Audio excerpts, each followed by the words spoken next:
और चुनाव में खटाखट खटाखट खटाखट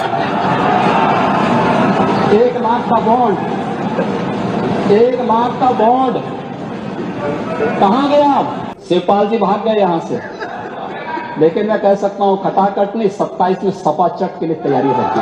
आपने उंगली उठाई, मैं पूछना चाहता हूं, मुझे आप लोगों की बातों पर पंचतंत्र की कथा याद आती है, आपने सुनी होगी। 4 ठग थे, एक किसान एक बकरी लेकर के जा रहा था, तो चारों ठगों ने कहा कि इस किसान से बकरी कैसे ली जाए। तो हो सकता है कि उनको थोड़ा लोक लाज रही हो, तो उन्होंने कहा चलो छीन तो नहीं साफ कर पाएंगे, तो एक काम करते हैं, चारों अलग अलग जगह खड़े हो जाते हैं और अलग जगह खड़े होकर के हम लोग ये बोले कि भाई ये कुत्ते का बच्चा कहां लेके जा रहा है। तो एक वो किसान बेचारा अपनी बकरी के बच्चे को कंधे में रख करके लेके जा रहा है, तो पहले ठग के पास से गुजरता तो बोलता, अरे काका ये सब क्या ले जा रहा है, ये कुत्ते के बच्चे को अपने कंधे में लेके क्या जा रहा है।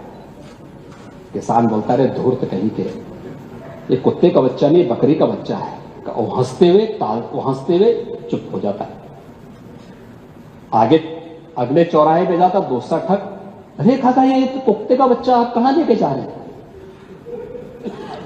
तो बोलता है, उसको भी डांटता, अरे पागल हो गए क्या, अरे कुत्ते का बच्चा नहीं बकरी का बच्चा है। अगले आगे बढ़ता है, फिर तीसरा ठग मिल जाता है, वह भी फिर यही बात उसको बोलता है।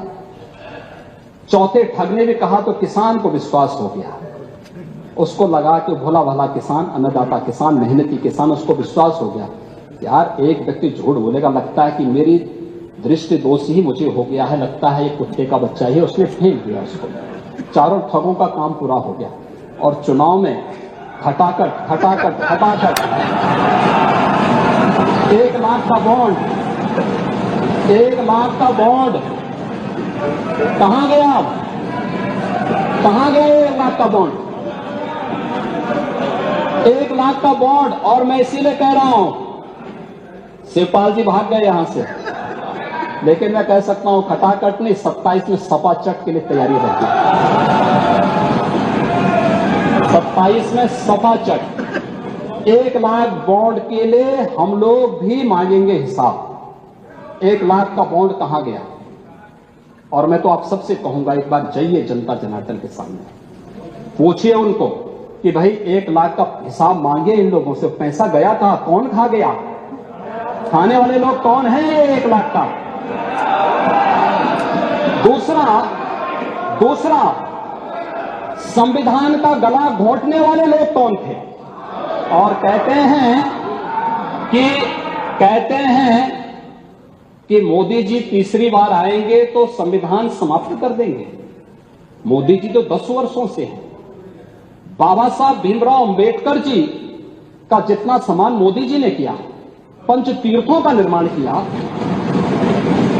बाबा साहब भीमराव अंबेडकर के जन्म स्थल मऊ मध्य प्रदेश में भव्य स्मारक का निर्माण किया।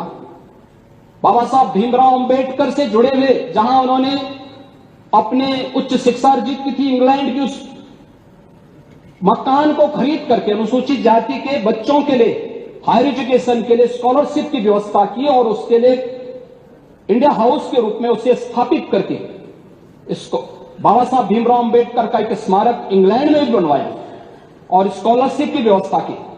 ये मोदी जी के कारण हुआ। बाबा साहब भीमराव अंबेडकर ने अपना सार्वजनिक जीवन दिल्ली के अंदर जिस मकान में रह के किया था, उससे बाबा साहब भीमराव अंबेडकर का स्मारक बनाने का काम मोदी जी ने किया।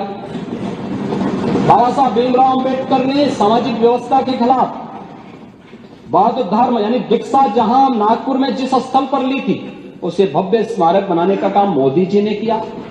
बाबा साहब भीमराव अंबेडकर की चैत्य भूमि मुंबई को भव्य स्मारक के रूप में स्थापित करने का काम मोदी जी ने और भारतीय जनता पार्टी की महाराष्ट्र की सरकार ने किया। मोदी जी को आप यहां पे मोदी जी के बारे में गलत सूचनाएं देते रहे और बाबा साहब भीमराव अंबेडकर को हराने वाली कांग्रेस आज जनता को गुमराह करने में सफल हो गई है। वही पंचतंत्र की कथा मुझे याद आ गई। आरक्षण समाप्त कर देंगे। आरक्षण, मैंने तो आपके सामने एक झलक प्रस्तुत की। आपके समय ओबीसी के जितने छात्रों की, समाजवादी पार्टी के समय जितने भी नियुक्तियां हुई हैं, 27% भी उसमें आरक्षण नहीं मिला है। 27% भी, किसी भी नौकरी को आप उठा करके देख लीजिए, मैं दावे के साथ कहता हूं 27% भी ओबीसी के छात्रों को नौकरी नहीं मिली, पिक एंड चूज होता था। क्या ये सच नहीं?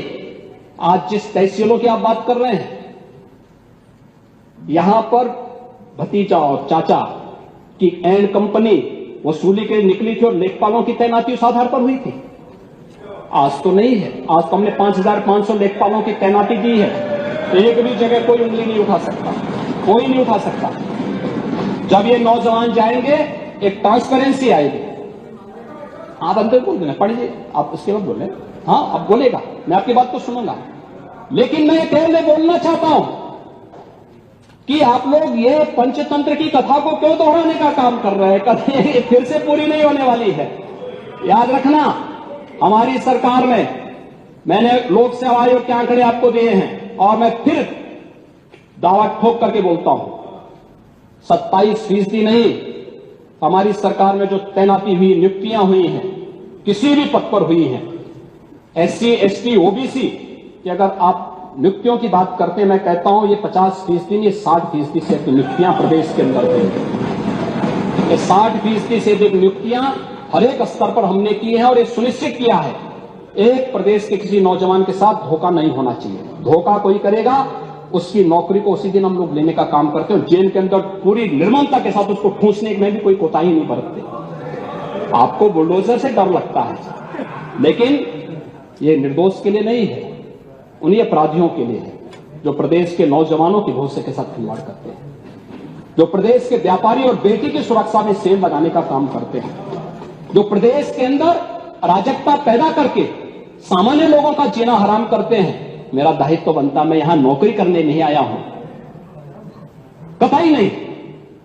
मैं यहां पे इस बात के लिए आया हूं कि अगर वो करेगा तो भुगतेगा भी, और इसीलिए मैं यहां पे आया हूं कि हम लोग उससे लड़ेंगे।